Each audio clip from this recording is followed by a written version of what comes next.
सभी अध्यापक साथियों को नमस्कार।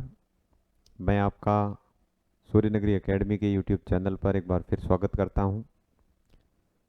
साथियों, हम रीट और अध्यापक भर्ती परीक्षा को टारगेट करते हुए बाल विकास और मनोविज्ञान की कक्षाएं लगातार सूर्य नगरी एकेडमी के यूट्यूब प्लेटफॉर्म के जरिए आप तक पहुंचा रहे हैं। और इसी क्रम में हमारा पिछला लाइव सेशन काफ़ी लंबा रहा और उसमें हमने जीन पियाजे के संज्ञानात्मक विकास सिद्धांत पर चर्चा की थी और उससे आगे विशिष्ट विकासात्मक सिद्धांतों पर आज के सेशन में हम खास प्रश्नों पर नज़र ले जाएंगे और बहुत ही इम्पोर्टेंट बातों को क्लास के अंदर क्लियर करने की कोशिश करते हैं। तो चलते हैं आज के सेशन पर। चूँकि ये लाइव सेशन नहीं है, इसलिए बिना समय को ज़ाया किए कम से कम समय में अधिक से अधिक सूचनाएं इकट्ठी करते हैं और परीक्षा के समय को ध्यान में रखते हुए समय का अधिक सदुपयोग करते हैं।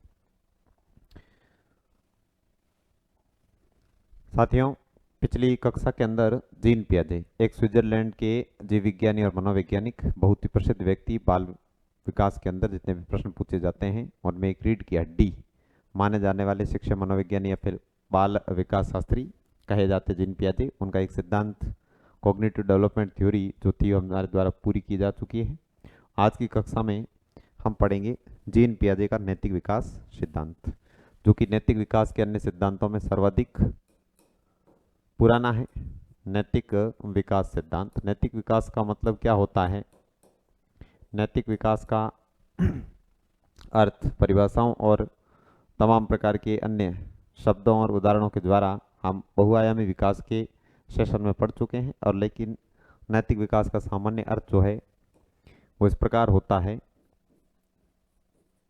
कि जब समाज के किसी भी संस्कृति के, किसी भी जन समूह के या किसी भी तंत्र के अंदर रहते हुए लोग जब कुछ खास नियम बनाते हैं जो सबकी भलाई के लिए होते हैं, अच्छे होते हैं, मानव सभ्यता के पालक होते हैं, ऐसे नियम जब माने जाते हैं तो उसको नैतिक अवस्था कहते हैं और जब नहीं माने जाते हैं तो उसको अनैतिकता कहते हैं। इन नैतिकता एक प्रकार से आचरण के विरुद्ध किया गया अपराध होता है। आचरण के खिलाफ जाना अनैतिकता होता है। आचरण या धर्म को उसके खिलाफ जाकर अगर कोई काम करे, एक सभ्य समाज की धारा के विपरीत जाकर काम करे तो उसको अनैतिकता कहते हैं। तो सामान्यतः नैतिक विकास आदर्शों नियमों को मानना, एक अच्छे चरित्र का लक्षण दिखाना नैतिक विकास होता है। ये हम आगे पीछे पढ़ चुके थे बातों को। अब यहाँ पे पढ़ना है कि जीन पियाजे ने नैतिक विकास का एक सिद्धांत दिया है जिसके अंतर्गत इन्होंने नैतिकता के विषय में क्या कहें। कुछ फैक्चुअल जानकारी जो पहले देखते हैं सीधी सीधी। इसके लिए इन्होंने एक बुक लिखी है, जीन पियाजे ने एक पुस्तक लिखी है, moral judgement of child. Moral judgement of child यानी शिशु का नैतिक न्याय या फिर बालक का नैतिक न्याय ऑफ चाइल्ड। इस पुस्तक के अंदर जीन पियाजे ने नैतिक विकास का सिद्धांत दिया है। जैसे कि कॉग्निटिव डेवलपमेंट ऑफ चाइल्ड पुस्तक के अंदर उन्होंने संज्ञानात्मक विकास का सिद्धांत दिया, एग्जैक्ट वैसे ही इन्होंने नैतिक विकास का सिद्धांत कौन सी पुस्तक में दिया है, मोरल जजमेंट ऑफ चाइल्ड में। दूसरा फैक्चुअल पॉइंट ये है कि इन्होंने नैतिक विकास का पहला सिद्धांत दिया। जीन पियाजे नैतिक विकास का सिद्धांत प्रदान करने वाले पहले विकासात्मक मनोवैज्ञानिक हैं। इनसे पहले नैतिक विकास का सिद्धांत देने वाला कोई मनोवैज्ञानिक नहीं है। इन्होंने नैतिक विकास का पहला सिद्धांत दिया। ध्यान रख के याद रखना है, परीक्षा में प्रश्न पूछा गया है। नैतिक विकास का पहला विकासात्मक सिद्धांत किसने प्रस्तुत किया? नैतिक विकास का पहला सिद्धांत, पहला सिद्धांत। अगर सीधा सीधा पूछ लिया जाए निम्नलिखित में से किस मनोवैज्ञानिक ने नैतिक विकास का सिद्धांत प्रस्तुत किया, तो उसमें अगर जीन पियाजे हो तो हमारा पहला उत्तर वो होना चाहिए, क्योंकि इन्होंने पहली बार पहला नैतिक विकास का सिद्धांत प्रस्तुत किया है। ये सामान्य सवाल थे। आगे हमको देखना है कि नैतिकता को लेकर जीन पियाजे के विचार क्या थे या जीन पियाजे नैतिकता के संबंध में क्या सोचते। तो एक सीधा बिंदु है कि पियाजे के अनुसार जब बच्चा जन्म लेता है तो जन्म लेने के तुरंत बाद वो सक्रिय रूप से अपने प्राकृतिक गुणों के हिसाब से, बिना किसी दबाव से, बिना किसी खास प्रशिक्षण के स्वयं ही अपना नैतिक विकास परिस्थितियों के अनुसार, पर्यावरण के अनुसार अनुकूलन बनाते हुए करता है। संज्ञानात्मक विकास सिद्धांत के अंदर शिशु संज्ञानात्मक विकास अपना कैसे करता है, इस संबंध में पियाजे का ये विचार हम पढ़ चुके हैं पहले कि वो एक सक्रिय ज्ञान निर्माता होता है। स्वयं सक्रिय रहकर अपने ज्ञान का, संज्ञान का, अपनी संक्रिया का, अपनी स्कीमा का विकास करता है। एग्जैक्ट वैसे जीन पियाजे यहाँ भी यही कहते हैं कि बालक सक्रिय रहकर अपना नैतिक विकास करता है। बालक सक्रिय सहभागी बनकर नैतिक विकास करता है, बनकर अपना नैतिक विकास करता है। यानी संज्ञानवादी और प्रकृतिवादी जीव वैज्ञानिक रहे और मनोवैज्ञानिक रहे पियाजे बाल विकास के अधिकांश स्टेज में ये मानते हैं कि बच्चों के विकास में उनके स्वयं के अतिरिक्त कोई भी उनकी तुलना में अधिक योगदान देने वाला नहीं होता। वो स्वयं अपने विकास के सबसे बड़े निर्धारक होते हैं। सबसे बड़े तत्व जो सकारात्मक होते हैं बालक स्वयं ही होते हैं। तो इसमें बालक सक्रिय सहभागी बनकर अपना नैतिकता का विकास करता है या अपना नैतिक विकास करता है। यह कंक्लूजन है जीन पियाजे का अपने नैतिक विकास की या फिर मोरल डेवलपमेंट की थ्योरी में। यहाँ से 3-4 प्रश्न हैं शुरुआत से ही। नैतिक विकास का सिद्धांत किस पुस्तक में दिया, किसने दिया, ठीक है। नैतिक विकास का पहला सिद्धांत कौन सा है और जीन पियाजे के अनुसार बच्चा किस प्रकार अपना नैतिक विकास करता है, तो स्वयं सक्रिय रहकर वो समाज का अनुकरण करके बातों में ध्यान देकर, हालांकि नैतिकता के नियम आदर्शों को फॉलो करता है, मानता है, लेकिन आखिरकार वो नैतिकता को जब अंतिम स्टेज में स्वीकार करता है तो स्वयं एक समाज का सक्रिय भागीदार होता है। आगे देखते हैं कि इन्होंने किस प्रकार नैतिक विकास के पूरे जीवन पर्यंत हिस्से को परिभाषित करने की कोशिश की। साथियों, पियाजे ने नैतिक विकास की 2 अवस्थाएं बताई। यहां से अगला सवाल, पियाजे ने नैतिक विकास की 2 अवस्थाएं बताई। नैतिक विकास की 2 अवस्थाएं बताई।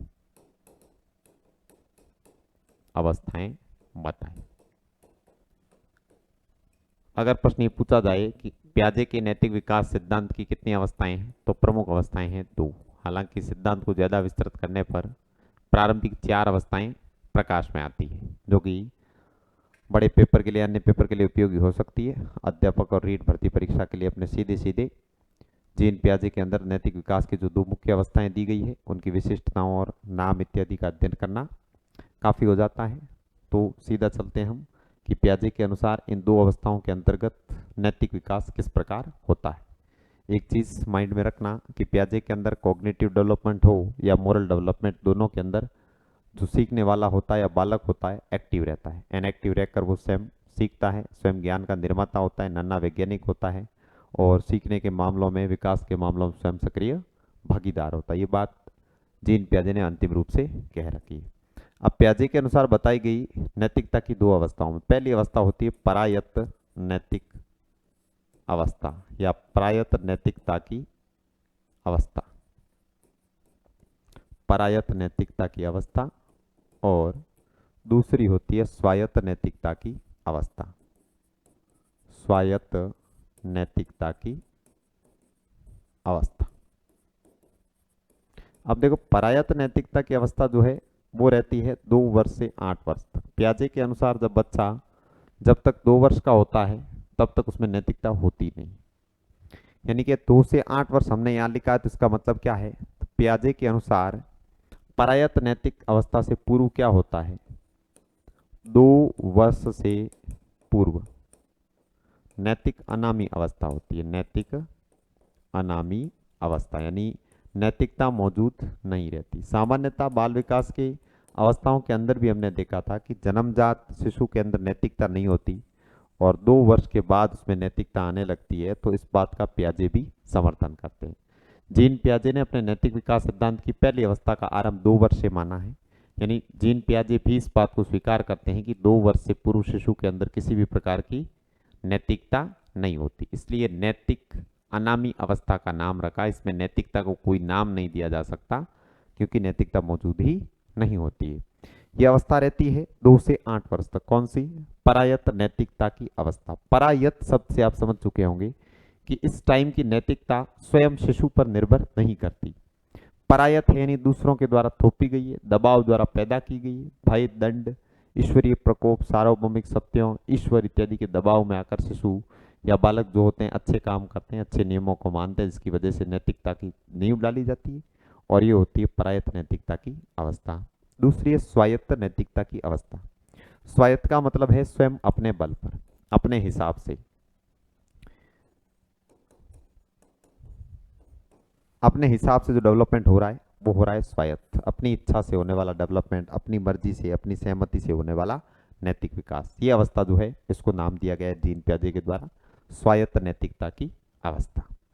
अब इन अवस्थाओं को आगे विस्तार से देखते हैं, दोनों के अंदर कौन कौन से लक्षण पाए जाते हैं, दोनों की विशेषताओं के कौन से अन्य नाम है दोनों अवस्थाओं के, इस प्रकार इनको देखते हैं। यहाँ से सीधा सवाल बनता है जीन पियाजे के नैतिक विकास सिद्धांत से, क्योंकि व्यक्ति महत्वपूर्ण है जीन पियाजे समूचे बाल विकास के अंतर्गत। तो जीन पियाजे के नैतिक विकास सिद्धांत की पहली अवस्था है परायत नैतिकता, जिस अवस्था का काल रहता है जन्म के बाद नहीं 2 वर्ष से 8 वर्ष, क्योंकि जन्म के समय नैतिकता नहीं होती और इस सत्य को जीन पियाजे भी समर्थित करते हैं या साथ देते हैं। अब परायत नैतिकता की अवस्था क्या है, तो इसके कुछ नाम है, पहले देखिए आप। इसको कहते हैं दबाव की नैतिकता, दबाव की नैतिकता, या कहते हैं थोपी गई नैतिकता, थोपी गई नैतिकता। इस अवस्था के लिए प्रक्षेपित नैतिकता का शब्द का भी प्रयोग करते हैं और वास्तविक नैतिकता का प्रयोग भी करते हैं। वास्तविक नैतिकता, और अंतिम जो इसके लिए शब्द का प्रयोग करते हैं वो होती है नैतिक निरपेक्षवाद, नैतिक निरपेक्षवाद। ये परायत नैतिकता की अवस्था के उपनाम है। इससे पूर्व अनामी चरण होता है, इसमें नैतिकता मौजूद नहीं रहती और नैतिकता का जो शुरुआती विकास है 2 वर्ष की आयु के बाद होने लगता है पियाजे के अनुसार, और उसकी पहली जो अवस्था है इसको परायत नैतिकता की अवस्था कहती है, क्योंकि इस अवस्था के अंदर शिशु नैतिकता दबाव के कारण धारण करता है, उसके अंदर अपनी समझ नहीं होती कि उसे नैतिक होना चाहिए, वो नैतिकता इसलिए रखता है क्योंकि उस पर दबाव है। थोपी गई नैतिकता, उसके ऊपर नैतिक नियम थोपे गए, भय के कारण, दंड के कारण, लज्जा के कारण, निंदा के कारण, इन तमाम भयों के कारण वो नैतिकता को स्वीकार करता है, बाकी वो इतना समझदार नहीं हुआ है कि स्वयं से नैतिकता को स्वीकार करे। अन्य नाम है नैतिक निरपेक्षवाद और वास्तविक नैतिकता। अब हमें देखना है कि ये किस प्रकार नैतिक विकास करता है, क्योंकि एक बात हम पहले पढ़ चुके हैं कि जीन पियाजे के अनुसार नैतिक विकास जो बालक करता है, संज्ञानात्मक विकास जो बालक करता है, वो अपनी समझ से और स्वयं सक्रिय अधिगम करता, स्वयं सक्रिय विकास करता बनकर करता है। उसको विकास में अन्यों की मदद की बजाय स्वयं के साथ या स्वयं का मदद की ज़्यादा ज़रूरत होती है। जन्म के समय नैतिकता मौजूद नहीं रहती, ऐसे स्टेज को जीन पियाजे नैतिकता की अनामी अवस्था कहते हैं या नैतिकता का अनामी चरण कहते हैं, और जिस अवस्था से नैतिकता का आरंभ होता है उसको कहते हैं परायत नैतिकता की अवस्था। फिर इसके अंदर शुरू करते हैं, देखिए पियाजे के अनुसार बालक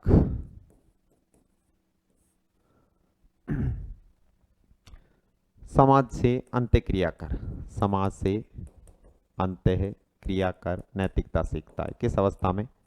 इस अवस्था के अंदर स्वयं से नहीं, दूसरों से सीखता है नैतिकता। उसे अच्छी अच्छी बातें दूसरों से सुनने को मिलती है, स्वयं सोच नहीं सकता, उसकी चिंतन क्षमता इतनी नहीं होती कि वो जान सके कि कौन सी बात, कौन सा काम करना सही है और कौन सा काम करना गलत है। बालक में समाज से अंत्यक्रिया या वयस्कों से अंत्यक्रिया, वयस्कों से अंत्यक्रिया से नैतिक विकास होने लगता है, से नैतिक विकास होने लगता है या नैतिक बातें आने लगती है। बालक में नैतिकता कहाँ से आती है? समाज से, वयस्कों से, बड़ों से, ये जो बातें हैं वो उसमें आने लगती है, धीरे धीरे बातें आने लगती है ये बात। तो यहाँ से अगला बात क्लियर हुई कि बालक नैतिकता कहाँ से सीखता है शुरू में, तो समाज से या वयस्कों से अंत्यक्रिया करता है, बातचीत करता है, उनके साथ व्यवहार करता है, उनकी बातों को मानता सुनता है, तो इस दौरान उसको नैतिक बातें सीखने को मिल जाती है। उसके अलावा दूसरा बालक की नैतिकता का बड़ा स्रोत है बाह्य सत्ता। इंपॉर्टेंट समझ के ध्यान रखे, याद रखना है, बाह्य सत्ता। एक होती है हमारी आंतरिक सत्ता जो स्वयं हमें प्रेरित करती है कि हमें क्या करना चाहिए और क्या नहीं करना चाहिए। दूसरी होती है बाह्य सत्ता जो थोपी जाती है, मजबूर की जाती है, हमें मजबूर करके कोई कार्य करवाए, उसको कहते हैं बाह्य सत्ता।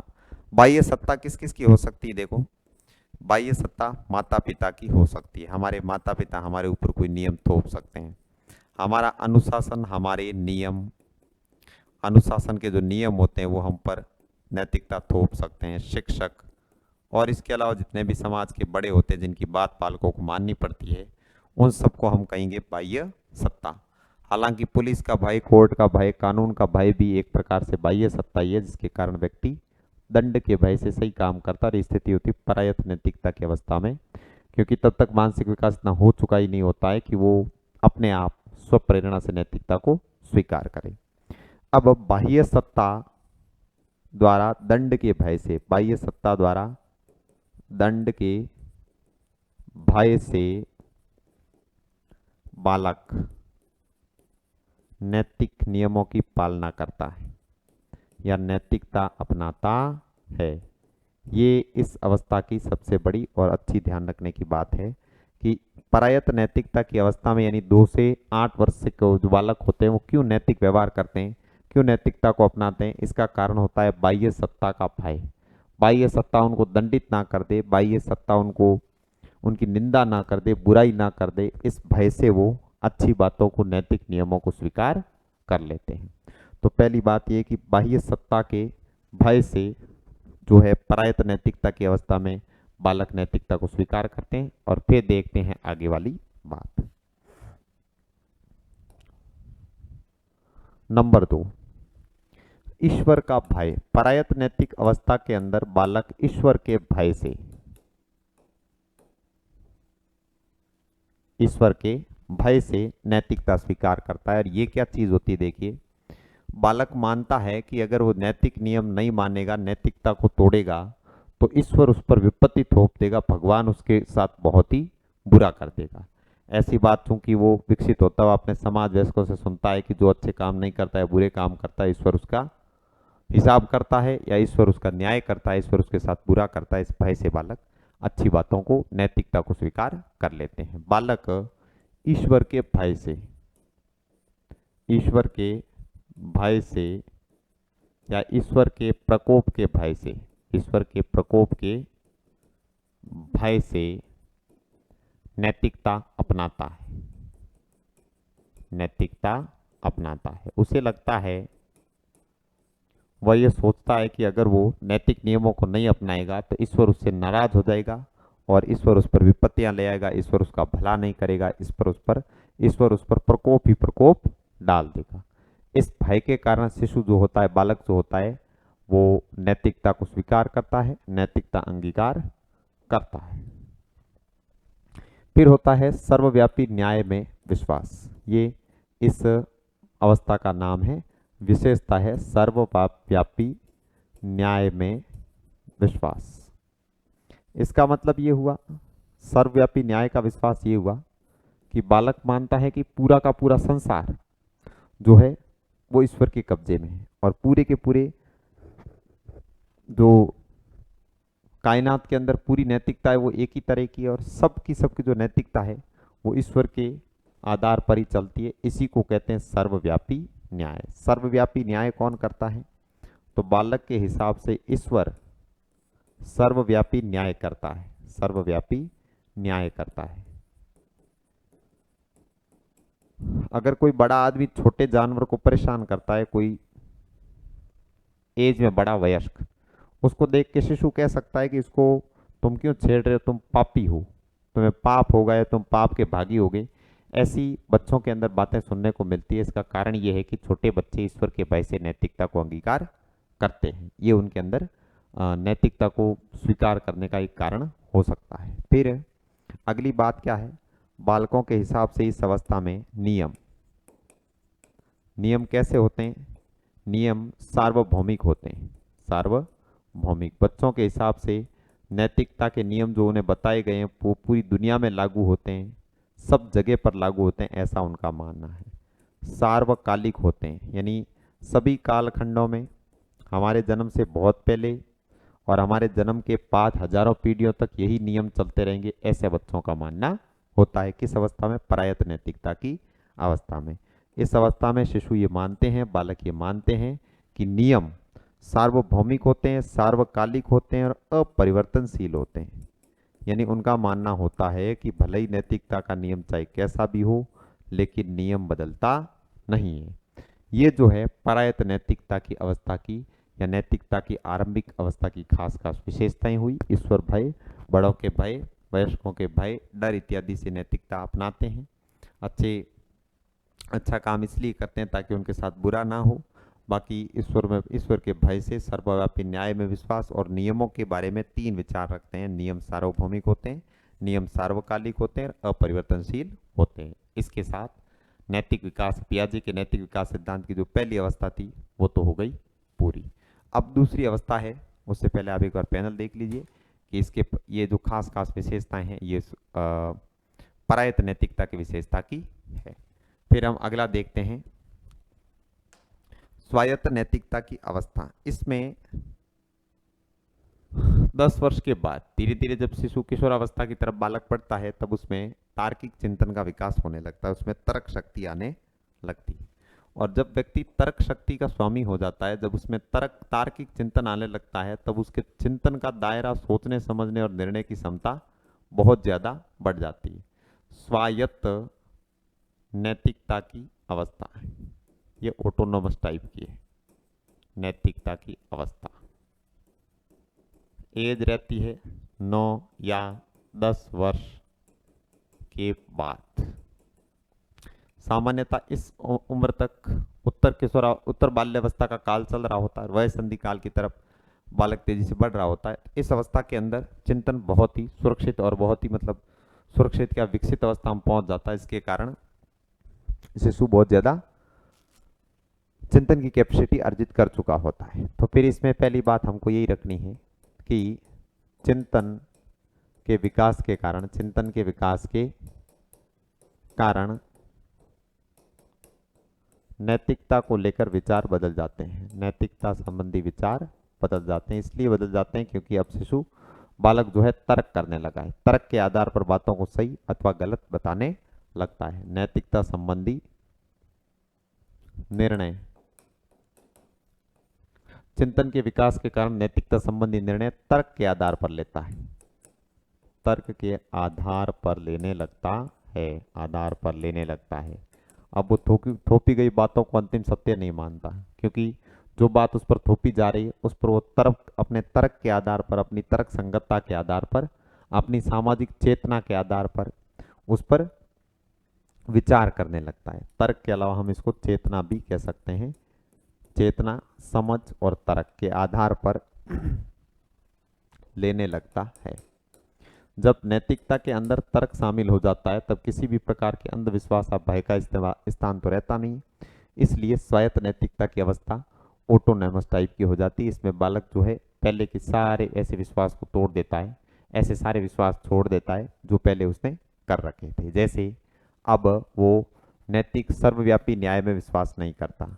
कब? स्वायत्त नैतिकता की अवस्था में अब वह सर्वव्यापी न्याय में विश्वास नहीं करता। सर्वव्यापी न्याय या कहते हैं ईश्वर का न्याय, ईश्वर का न्याय में विश्वास नहीं करता।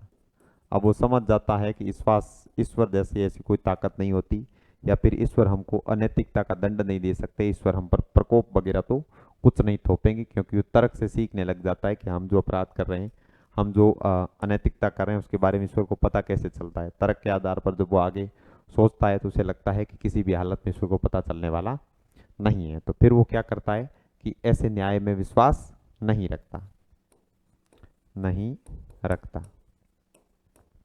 अब वो किसी भी न्याय को सार्वकालिक, सार्वभौमिक नहीं मानता, अपरिवर्तनशील नहीं मानता। तो इसके बारे में भी जानना है कि अब बालक को लगता है कि नियम एक सामाजिक अनुबंध है। बालक को तर्क के कारण समझ आ जाता है कि नैतिकता एक सामाजिक अनुबंध है, एक प्रकार का नैतिक प्रकार का समझौता है। इसलिए हम इसको जो है स्वीकार करें या नहीं करें या परिवर्तित कर दें, ये हमारी मर्जी या हमारी जरूरत पर डिपेंड करता है, ये कोई अंतिम सत्य नहीं है। बालक तर्क के कारण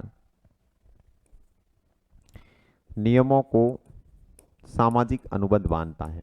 सामाजिक अनुबंध बांधने का मतलब है समाज के सभी सदस्यों द्वारा सर्वसहमति से बनाई गई नियम को या फिर समझौते को कहते हैं सामाजिक अनुबंध।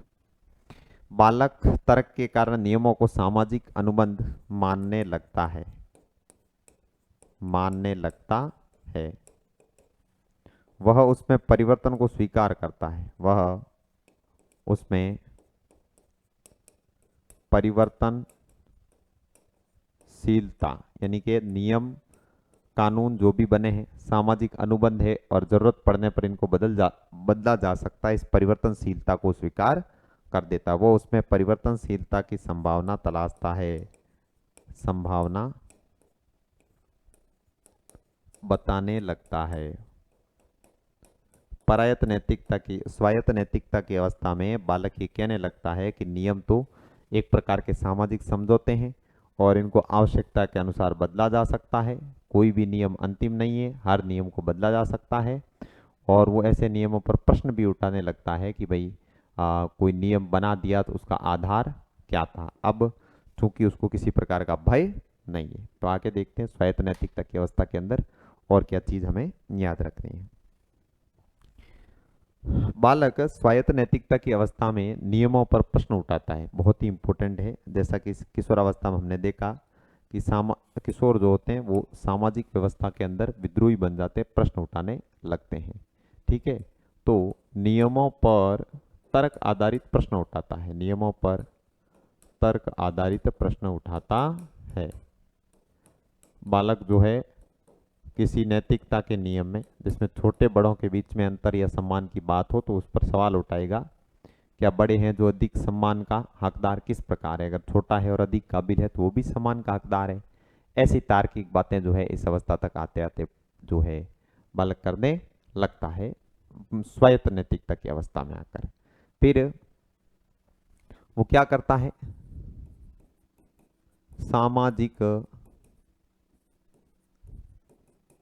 नैतिकता का महत्व समझ जाता है, उसे समझ में आ जाता है कि जो बातें झूठी या सही है जैसी भी है, जिनको माने जाने के पीछे कोई ना कोई लॉजिक या इंपॉर्टेंट कारण है। सामाजिक नैतिकता का कारण समझने लगता है, कारण समझ जाता है,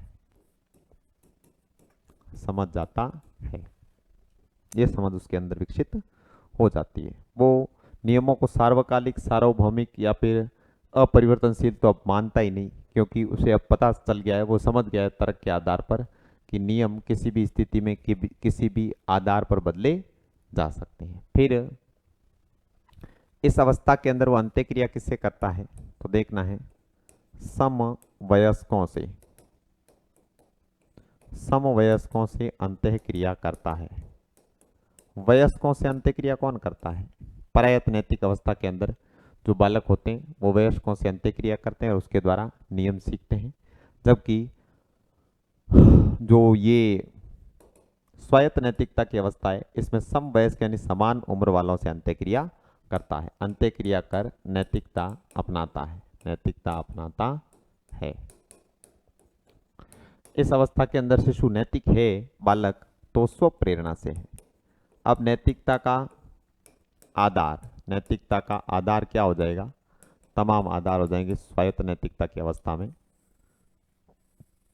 स्वायत्त नैतिकता की अवस्था में पहला जो है नैतिकता का आधार रहेगा तर्क, कोई बात मानने के पीछे ठोस कारण होना चाहिए।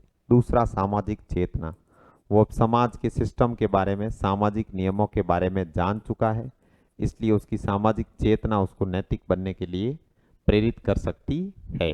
इसके अलावा स्व प्रेरणा, हो सकता है वो बहुत बढ़िया नैतिक या उच्च चरित्रवान व्यक्ति बनकर कुछ एग्जाम्पल सेट करना चाहता हो तो उसकी खुद की ये जो स्व प्रेरणा होती है, अपनी प्रेरणा होती है, ये भी उसको नैतिक बनने की तरफ ले जा सकती है। इस प्रकार जीन पियाजे की नैतिक विकास सिद्धांत की जो दो अवस्थाएं हैं वो पूरी होती है।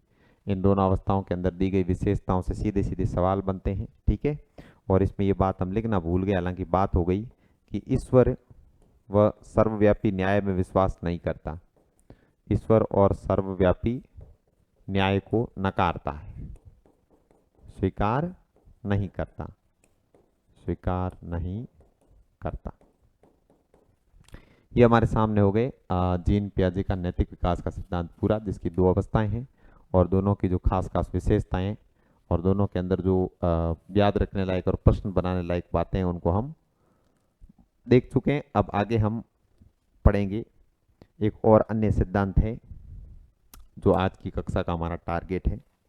ये नैतिक विकास का सिद्धांत नहीं होकर काफी महत्वपूर्ण भाषा विकास का सिद्धांत है, लिंग्विस्टिक डेवलपमेंट का, नॉम चॉम्स्की का भाषा विकास सिद्धांत, जिससे सीधा सा एकदम सवाल बनता है, एकदम सीधा।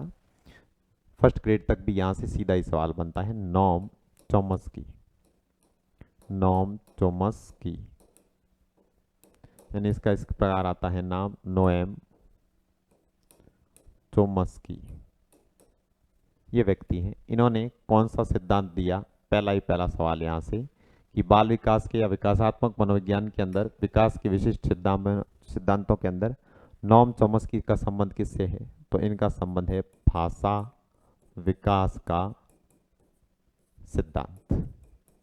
यानी ये बताते हैं कि भाषा का जो विकास है वो किस प्रकार होता है बालक में, उसके संबंध में इन्होंने भाषा विकास का सिद्धांत दिया।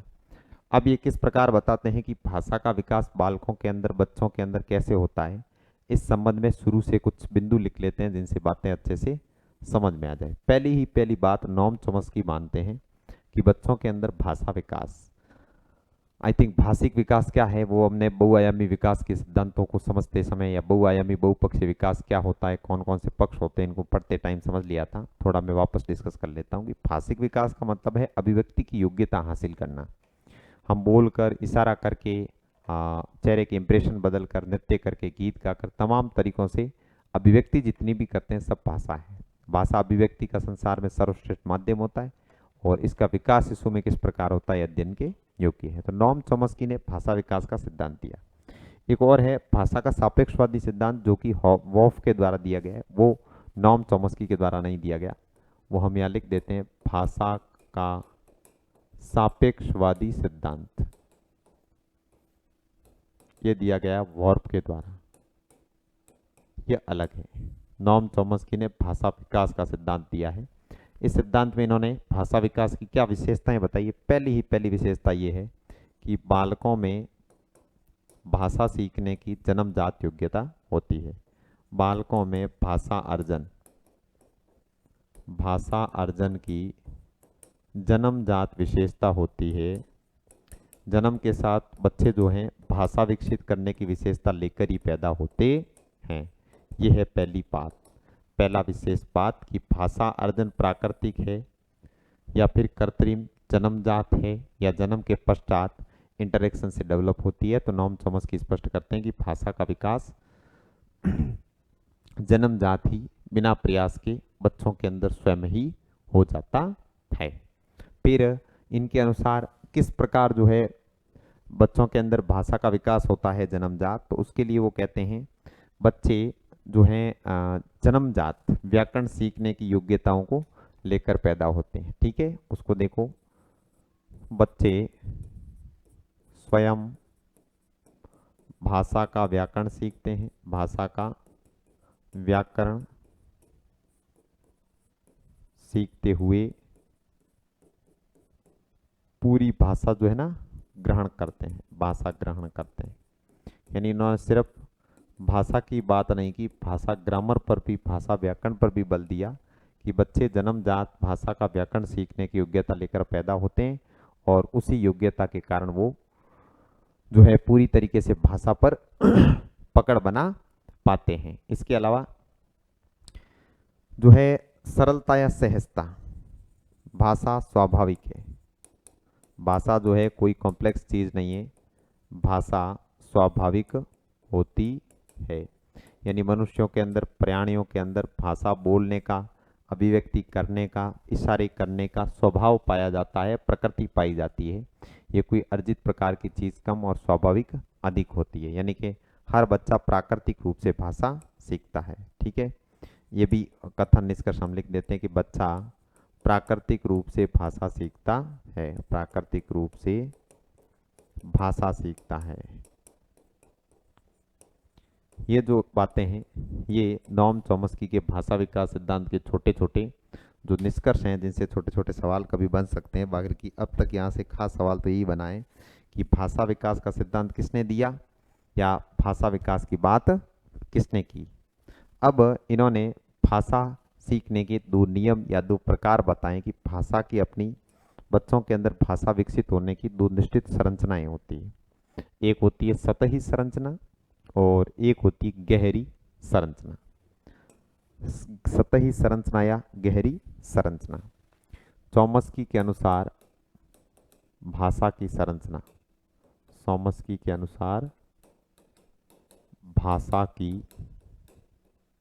संरचना कितने टाइप की होती है? दो प्रकार की। यहाँ पे इन्होंने दो नियम या दो प्रकार बताए। नॉम चॉम्स्की के अनुसार एक होती है सतही संरचना और एक होती है गहरी संरचना। सतही संरचना में नॉर्मली अभिव्यक्ति की जाती है। सतही संरचना के अंदर क्या की जाती है? इसमें भाषा विकास की जो जन्मजात बच्चों के अंदर सतही संरचना का भाषा अर्जन की जो योग्यता होती है उसके तरफ, उसके कारण वो क्या क्या गतिविधियां करना सीखते हैं। तो इसके कारण वो लिखना सीखते हैं और बोलना सीखते हैं ये भाषा को। ठीक है, भाषा लिखना, बोलना, भाषा सुनना भी एक योग्यता है, श्रवण करना और इशारे करना। ठीक है, जैसे इमोजी वगैरह भेजते हैं या इमोजी से भी अभिव्यक्ति हो सकती है। तो ये जो भाषा सतही नॉर्मली जो हम बातें एक दूसरे को समझाते हैं इनको जो है सतही संरचना या लिखना, बोलना, सुनना इत्यादि कहते हैं। फिर दूसरी प्रकार की जो संरचना है उसको कहते हैं गहरी संरचना। गहरी संरचना। अब गहरी संरचना क्या है? तो गहरी संरचना के अंदर भाषा के द्वारा विचार करने पर जोर दिया है। भाषा द्वारा विचार, चिंतन, विचार व चिंतन। अगर हम विचार करते हैं या चिंतन करते हैं तो खुद से बातचीत करते हैं जिसको निज भाषा कहा जाता है। स्वयं से बातचीत करते हैं तो उसको निज भाषा कहते हैं। हम खुद से बात करते हैं, छोटे बच्चे खुद से ज़्यादा बात किया करते हैं, लेकिन जब भाषा के द्वारा चिंतन और विचार होता है तो वो भाषा की गहरी संरचना है। वह सतही संरचनाएं लिखना, बोलना, सुनना, इशारे करने तक सीमित नहीं है। भाषा का उपयोग चिंतन में होता है। हम स्वयं से बात किए टाल बिना करते किसी निष्कर्ष तक पहुंच ही नहीं सकते। अगर हम अपने ही दिमाग के अंदर कोई बात पर सोच रहे हैं तो खुद से बार बार बात करेंगे। अगर दो तीन जने आपस में बात कर रहे हैं तो फिर भी वो विचार और चिंतन जो है भाषा के माध्यम से ही होता है, बिना भाषा के चिंतन संभव नहीं है। इसको अन्य बाल विकास के अंदर जो भाषा द्वारा विचार या चिंतन किया जाता है इसको निज भाषा कहते हैं। निज भाषा या निजी भाषा शिशुओं के अंदर पाई जाती है। कई बार बहुत बड़ा हो जाने पर या उम्र बढ़ जाने के बाद भी निज भाषा खत्म नहीं होती। निज भाषा बालकों के मानसिक विकास के लिए बहुत बढ़िया रोल प्ले करती है, जिससे कि उनमें चिंतन और विचार की क्षमता विकसित होती है। अब इन दो चीज़ों के अलावा एक नॉम चॉम्स्की ने LAD दिया था। LAD का नाम है, मतलब कि लैंग्वेज एक्विजिशन डिवाइस कहते हैं इसको। लैंग्वेज एक्विजिशन डिवाइस इसका नाम है, यानी कि भाषा अर्जन तंत्र। इसके पूरे नाम से सवाल बनता है कि लेड जो है इसका संबंध किससे है? भाषा अर्जन तंत्र। LAD का संबंध किससे है? तो LAD का संबंध है भाषा विकास से। और ये किसने दिया है? चॉम्स्की ने दिया। यहाँ से सीधा सवाल बनता है। फिर ये जो है LAD है क्या? तो ये कहते हैं कि बालक के अंदर जन्मजात, बालक में जन्मजात भाषा विकास का तंत्र पाया जाता है। जन्मजात भाषा अर्जन तंत्र पाया जाता है। अर्जन तंत्र पाया जाता है, यानी भाषा अर्जित करना, भाषा विकसित होना, बच्चे के अंदर भाषा पूरी तरीके से डेवलप होना, कोई कृत्रिम प्रकार का सिखाया हुआ या फिर धकेल कर उसको भाषा सिखाने जैसा सिस्टम नहीं है। नॉम चॉम्स्की ने जो LAD का संप्रति दिया, विचार दिया है, इसके अनुसार लैंग्वेज एक्विजिशन जो होता है वो नेचुरली होता है। बच्चा जन्मजात योग्यताओं के कारण भाषा सीखता है। उसका गला, भाषा बोलने के लिए विचार, भाषा बोलने की जिज्ञासा, भाषा के अभ्यास की योग्यता जितनी भी होती है सब कुछ जन्मजात और प्राकृतिक होती है। तो अगर कभी ऐसा प्रश्न भी हो जिसमें किसी प्रकार की ऐसी बात ना पूछी जाए जो हम बोर्ड पे अब तक पढ़ के आए और प्रैक्टिकल क्वेश्चन हो जिसमें ये बताया गया हो कि नॉम चॉम्स्की के अनुसार भाषा किस प्रकार की चीज़ है, तो भाषा प्राकृतिक योग्यताओं से अर्जित की जाने वाली वस्तु है। हालांकि भाषा संसार में आने के बाद आदमी अर्जित करता है। भाषा का जन्म जिज्ञासा से होता है। एक बालक दूसरे बालक को बोलते हुए देखता है तो वो स्वयं भी बोलने के प्रयासों में स्वर यंत्रियां और जीभ को इधर उधर करता है, तो जिज्ञासा के कारण आवाज निकलने लगती है, बोलने लगता है। फिर वो अनुकरण करता है तो भाषा सीखता है, अभ्यास करता है तो भाषा का विकास होता है। जिज्ञासा से भाषा का जन्म होता है, अनुकरण से भाषा सीखी जाती है, अभ्यास से भाषा जो है वो मजबूत बनती है या भाषा पर मजबूत जबरदस्त पकड़ बनती है। ये जो था नॉर्म चॉम्स्की के अनुसार भाषा विकास का सिद्धांत था, जिसमें प्राकृतिक योग्यताएं और जन्मजात योग्यताएं बालक को भाषा सिखाने में मदद करती है।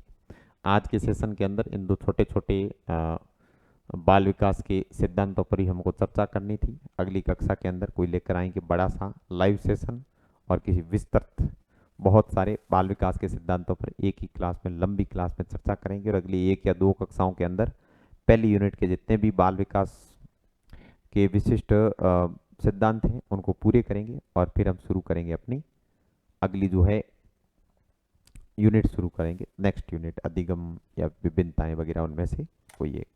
तब तक के लिए आप बने रहें, क्लासों के साथ जुड़े रहें और जितने वीडियोस पहले डाल रखे हैं उनको देखते रहें, ओल्ड क्वेश्चंस देखते रहें, प्रैक्टिस करते रहें, अपनी तैयारी को बेहतर बनाएं। शुभकामनाएं, मिलते हैं अगले सेशन में।